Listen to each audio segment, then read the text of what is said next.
Hello friends, स्वागत है आपका इन्वेस्ट माया यूट्यूब चैनल में। तो चलिए आज की वीडियो की शुरुआत करते हैं। जैसा कि आपने स्क्रीन पर देख ही लिया होगा, स्टॉक का नाम है हिंदुस्तान यूनिलीवर लिमिटेड। तो वीडियो की शुरुआत करने से पहले मैं एक बार क्लियर कर देता हूं कि यहाँ आपको कोई स्टॉक टिप या रिकमेंडेशन नहीं है। ये मेरी तरफ से कोई रिकमेंडेशन नहीं है। बस हम यहाँ पर एक हिंदुस्तान यूनिलीवर का एनालिसिस करेंगे। उसके बाद आप उस एनालिसिस के बेस पर डिसीजन लेंगे, अपनी समझ से एक डिसीजन लेंगे कि ये कंपनी इन्वेस्ट करने लायक है या नहीं है। तो चलिए वीडियो की शुरुआत करते हैं। तो हिंदुस्तान यूनिलीवर करती क्या है, पहले ये समझ लेते हैं। हिंदुस्तान यूनिलीवर के इतने सारे प्रोडक्ट है कि आप अगर अपने घर में भी देखने जाएंगे तो कम से कम आप अपने घर में 10 प्रोडक्ट निकाल देंगे। इतना इस कंपनी का मार्केट प्रेजेंस है, इतनी वैरायटीज है इस कंपनी के प्रोडक्ट्स की। तो एक बार देख लेते हैं। Horlicks, Dove, Surf Excel, Lifebuoy, Rin, Vim, Boost, Lipton tea, coffee और किसान केचप, पेप्सोडेंट, इतने रेड लेबल टी, इतने सारे इसके प्रोडक्ट्स हैं कि आप गिनते गिनते थक जाएंगे, बट इसके प्रोडक्ट ख़त्म नहीं होंगे। और आप अगर अपने भी घर में देखने जाएंगे तो इसके बहुत सारे प्रोडक्ट आप अपने घर में भी देख सकते हैं। तो कंपनी तो अच्छी है, तो ऑब्वियसली शेयर प्राइस भी अच्छा परफॉर्म कर रहा होगा इस कंपनी का। तो देखते हैं कि इस कंपनी के शेयर प्राइस ने कैसा परफॉर्म किया है, वो भी एक बार देख लेते हैं। तो आपको ये जानकर आश्चर्य होगा कि इस कंपनी का शेयर प्राइस पिछले 1434 दिनों में, मतलब लगभग 4.5 साल और हम कह सकते हैं कि लगभग 5 सालों में इस कंपनी का शेयर प्राइस 11% से डाउन है। क्या आप मानेंगे इस बात को? जबकि इसके साथ में आप निफ्टी देखेंगे कि ये जो डेट है वो है मार्च 20 की, और आज तक इस मार्च 20 से इस कंपनी का शेयर प्राइस 10% डाउन है। और मार्च 20 में ही, मार्च 20 से अगर लगाएं हम, तो निफ्टी का जो लेवल है वही 1400 डेज में निफ्टी 150% अप है। मतलब एक ऐसी कंपनी जिसके प्रोडक्ट को सब लोग यूज करते हैं, उस कंपनी के शेयर प्राइस ने परफॉर्म ही नहीं किया है। तो क्या कंपनी की सेल नहीं हुई है या कंपनी के प्रॉफिट्स आना रुक गए हैं? तो हम कंपनी के फाइनेंशियल्स भी देखेंगे एक बार, पर पहले ये समझ लेते हैं कि कंपनी का परफॉर्मेंस निफ्टी के साथ कैसा रहा है। मतलब जब निफ्टी परफॉर्म करता है तो कंपनी परफॉर्म करती है क्या, या फिर किसी भी कंपनी का निफ्टी के साथ परफॉर्म करना जरूरी है, या जब मार्केट ग्रोथ साइकिल में है तो उस कंपनी का परफॉर्म करना एकदम जरूरी है? ठीक है, परफॉर्म कर रहा है, अच्छी बात है, बट क्या जरूरी है? तो इसके लिए हम निफ्टी के साथ एक बार हिंदुस्तान यूनिलीवर का एनालिसिस कर लेते हैं। तो जैसा कि हम देखते हैं कि अभी तो ये 10% डाउन है, इसी टाइम फ्रेम में निफ्टी 150% अप है। तो क्या अभी निफ्टी, जैसा कि अभी लगभग ऑल टाइम हाई पे है, तो इस शेयर प्राइस बढ़ने के लिए निफ्टी को और बढ़ना पड़ेगा? क्या ये एकदम ट्रू है कि निफ्टी बढ़ेगा तभी ये बढ़ेगा? तो इसके लिए हम एक बार देख लेते हैं। या फिर इस शेयर प्राइस को मान लीजिए डबल होना है या 1.5 टाइम्स होना है, तो निफ्टी को भी यहाँ से 1.5 टाइम्स होना पड़ेगा, जो कि लगभग 30,000 है। तो वो तो अचानक से पॉसिबल नहीं लग रहा है कि 6 मंथ्स, 8 मंथ, 10 मंथ्स में निफ्टी 30,000 पहुँच जाए। पहुँचने को कुछ भी हो सकता है, बट इतनी जल्दी इतने बड़े इंडेक्स का बढ़ना थोड़ा डिफिकल्ट लगता है। बट हिंदुस्तान यूनिलीवर 1.5 टाइम्स या 2 टाइम्स हो सकता है क्या बिना निफ्टी के बढ़े? वो एक बार हम देख लेते हैं। तो यहाँ पे हम देखेंगे ये जो टाइम फ्रेम है, ये टाइम फ्रेम एक बार देख लेते हैं। अप्रैल 17 से और सितंबर 19, लगभग 2.5 ईयर्स का ये टाइम फ्रेम है। तो इसमें हिंदुस्तान यूनिलीवर ने 113% का गेन दिया है। और इसके जस्ट पहले हिंदुस्तान यूनिलीवर लगभग 834 दिन, लगभग वही 2.5 ईयर्स में -4% का गेन दिया था। मतलब हिंदुस्तान यूनिलीवर ने लगभग 2.5 साल कंसोलिडेट किया, उसके बाद इसने 113% का गेन दिया।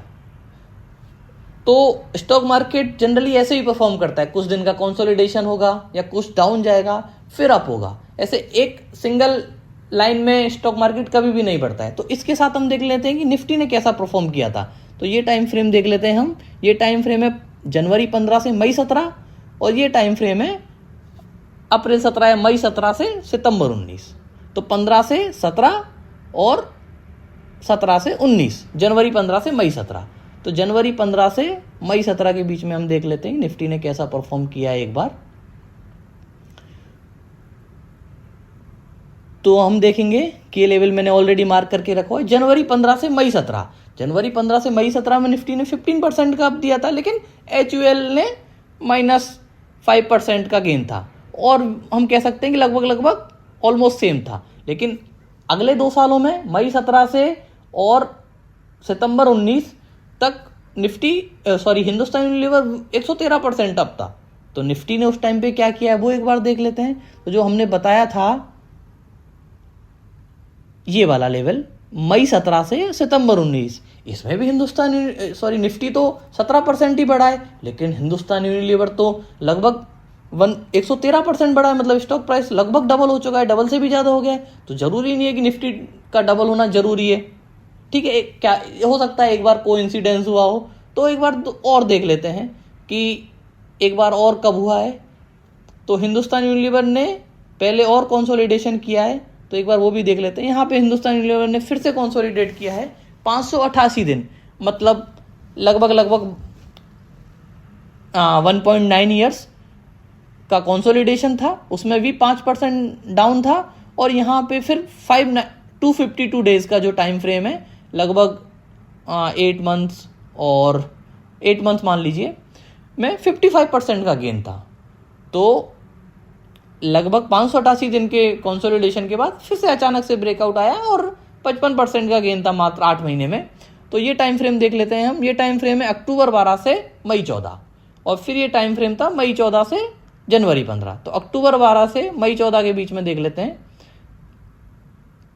अक्टूबर 12 से मई 14 के बीच में 31% अप था निफ्टी तो, लेकिन HUL तो अप हुआ ही नहीं, वो तो -5% डाउन था। बट अगला जो टाइम फ्रेम है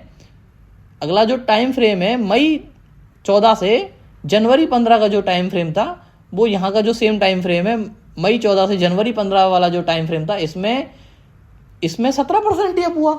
निफ्टी 17% ही अप था, लेकिन हिंदुस्तान यूनिलीवर तो 55% बढ़ गया। तो इसका मतलब एग्जैक्ट कोरिलेशन नहीं है कि निफ्टी बढ़ेगा तभी हिंदुस्तान यूनिलीवर बढ़ेगा, ठीक है। ऐसा देख लेते हैं कि हो सकता है निफ्टी अभी ऑल टाइम हाई पे, हो सकता है किसी रीजन की वजह से निफ्टी में 5-10% का करेक्शन आ जाए, तो तब हिंदुस्तान यूनिलीवर परफॉर्म कर सकता है क्या। तो उसके लिए भी एक बार हम देख लेते हैं कि हिंदुस्तान यूनिलीवर में ये लेवल है नवंबर 10 से जनवरी 12, लगभग 14-15 महीने के आसपास का टाइम फ्रेम है, 448 दिनों का। उसमें 37% का गेन दिया है। और अगर हम देखेंगे कि निफ्टी ने इसी टाइम फ्रेम में नवंबर 10 से जनवरी 12 में वही 434 दिन का जो टाइम फ्रेम था, उसमें -25% डाउन था।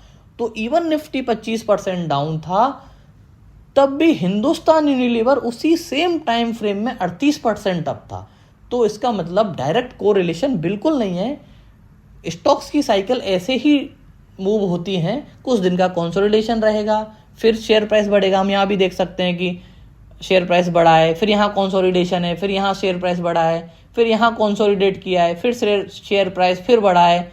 फिर अगेन हम देखेंगे कि अभी यहाँ पे टाइम कंसोलिडेट हुआ है, शेयर प्राइस कंसोलिडेट हुआ है, 5 साल का लगभग टाइम लगा है, और स्टॉक प्राइस भी 10% डाउन है, और निफ्टी इसी टाइम फ्रेम में 150% अप है।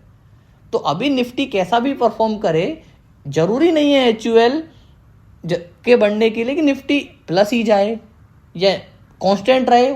अगर ये भी पॉसिबल है कि निफ्टी डाउन ट्रेंड में भी रहे, 5% 10% अप रहे, डाउन रहे, तब भी हिंदुस्तान यूनिलीवर परफॉर्म कर सकता है। तो ये तो हमने चार्ट पैटर्न से समझ लिया है। अभी हम हिंदुस्तान यूनिलीवर के फाइनेंशियल्स देख लेते हैं। अगर इतनी प्रेजेंस है हिंदुस्तान यूनिलीवर की, तो इसके फाइनेंशियल्स बढ़ रहे हैं या कम हो रहे हैं, मतलब इसकी सेल्स बढ़ रही हैं, प्रॉफिट बढ़ रहे हैं या नहीं बढ़ रहे हैं, वो भी एक बार देख लेते हैं। तो मार्च 12 में हम देखेंगे इसकी 23,000 सेल थी, और मार्च 23 में 60,000 करोड़ सेल है। और जो हम बात करते हैं आज से 5 साल पहले, जो 2018 के आसपास का रहा होगा, वहाँ पे 35,000 करोड़ ही सेल थी। मतलब लगभग सेल डबल हो चुकी है, और स्टॉक प्राइस 10% डाउन है। तो हो सकता है कि नहीं सेल ही बढ़ी होगी। प्रॉफिट्स देख लेते हैं, प्रॉफिट नहीं बढ़े होंगे, तो हम देखेंगे कि वही 2018 में 5,000 करोड़ का प्रॉफिट था, जो बढ़ के डबल हो के 10,000 करोड़ हो गया है, लेकिन शेयर प्राइस तो 10% डाउन है। और तो कंपनी की ग्रोथ भी हो रही है। हम देखेंगे कि नेट प्रॉफिट हमेशा 2,800 करोड़, 3,800 करोड़, 4,300 करोड़, 4,400 करोड़, 6,000 करोड़, 8,000 करोड़, 10,000 करोड़ नेट प्रॉफिट्स बढ़ रहे हैं, रिवेन्यू बढ़ रहा है कंपनी का, लेकिन और साथ में निफ्टी ने भी परफॉर्म किया है, लेकिन कंपनी के स्टॉक प्राइस ने परफॉर्म नहीं किया। कंपनी परफॉर्म कर रही है। तो ये कंसोलिडेशन का टाइम है। हो सकता है कंपनी का स्टॉक प्राइस 1 साल में बढ़ जाए, हो सकता है 2 साल में डबल हो जाए, हो सकता है 1.5 टाइम्स हो जाए। तो लेकिन स्टॉक प्राइस का यहाँ पे रहना अभी बहुत मुश्किल नजर आ रहा है कि स्टॉक प्राइस इस लेवल पे रहेगा। कंपनी की एक बार बैलेंस शीट देख लेते हैं कि कंपनी की बैलेंस शीट कैसी है। कंपनी पे कोई लोन तो नहीं है, तो एक बार वो देख लेते हैं। कंपनी की बैलेंस शीट अगर देखते हैं तो कंपनी के जो खुद के रिजर्व है वो 3,500 करोड़ से बढ़ के 50,000 करोड़ हो गए। और कंपनी के 50,000 करोड़ के रिजर्व के तुलना में कंपनी पे केवल 1,272 करोड़ का लोन है, जो कि न के बराबर है। इतनी बड़ी कंपनी, डेट फ्री कंपनी है। ऐसे एनवायरनमेंट में डेट फ्री कंपनी आपको इतनी चीप वैल्यूएशन पे मिल रही है, तो ये क्या एक अपॉर्चुनिटी है। तो इसके एक बार वैल्यूएशंस भी देख लेते हैं कि पी रेशो क्या है। पी रेशो कंपनी हो सकता है कंपनी के शेयर प्राइस की वैल्यू पी रेशो को जस्टिफाई नहीं कर रही होगी। एक बार पी रेशो, जल्दी से पी रेशो समझ लेते हैं। पी रेशो क्या होता है कि जैसे इस कंपनी का 53 पी रेशो है और इसका शेयर प्राइस 2328 रुपये है, तो 2328 डिवाइडेड बाई 53 जो लगभग 40-42 रुपये आएगा, तो आपका 2300 रुपये का शेयर 40 रुपये कमा के देता है। अगर यही प्राइस पी रेशो 100 रुपये होता तो आपका 2,328 रुपये का शेयर डिवाइडेड बाई 100 ये आपको केवल 23 रुपये कमा के दे रहा होता। और स्टॉक पी अगर 200 होता तो आपको ये केवल 10-11 रुपये कमा के दे रहा होता। तो हाई पी एक तरह से माना जाएगा कि हाई वैल्यूएशन को दिखाता है और लो पी लो वैल्यूएशन को दिखाता है। तो पी के बारे में हमको ये बात समझ में आ गई है। तो अभी इसका कंपनी का पास्ट पी रेशो देख लेते हैं कि कंपनी का पास्ट पी रेशो क्या रहा है।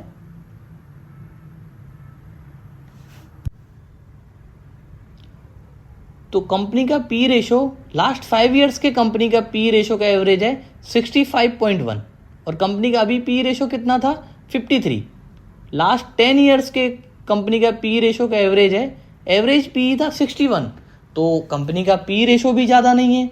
आज की डेट में कंपनी अपने जो एवरेज पी है उससे भी कम पी पे ट्रेड कर रही है। एक बार कंपनी की बुक वैल्यू भी देख लेते हैं, प्राइस टू बुक वैल्यू क्या है, वो भी कंपनी का अपने एवरेज से कम पे ट्रेड कर रहा है।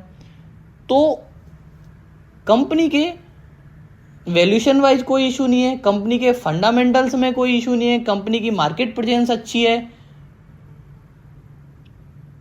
लेकिन कंपनी ने निफ्टी के साथ अभी परफॉर्म नहीं किया है। कंपनी अभी अपने उसी प्राइस में 2300, 2400, 2800 उसके आसपास 2800 भी गई है कंपनी। यहाँ पे कंपनी का शेयर प्राइस 2800 भी गया है, लेकिन अभी 2300 के आसपास कंपनी ट्रेड कर रही है। तो ये एक अपॉर्चुनिटी है, मुझे लगता है कि एक अपॉर्चुनिटी है, लेकिन आप डिसीजन अपने हिसाब से लेंगे, अपनी समझ से इन्वेस्ट करेंगे। अगर आपको लगता है कि ये इन्वेस्टेबल बिजनेस है तो आप इन्वेस्ट करेंगे। अगर आपको नहीं लगता है तो इस वीडियो को एक एजुकेशनल पर्पज़ की तरह लेंगे और अपनी तरफ से एक एनालिसिस करेंगे और एक बेहतर डिसीजन लेंगे। और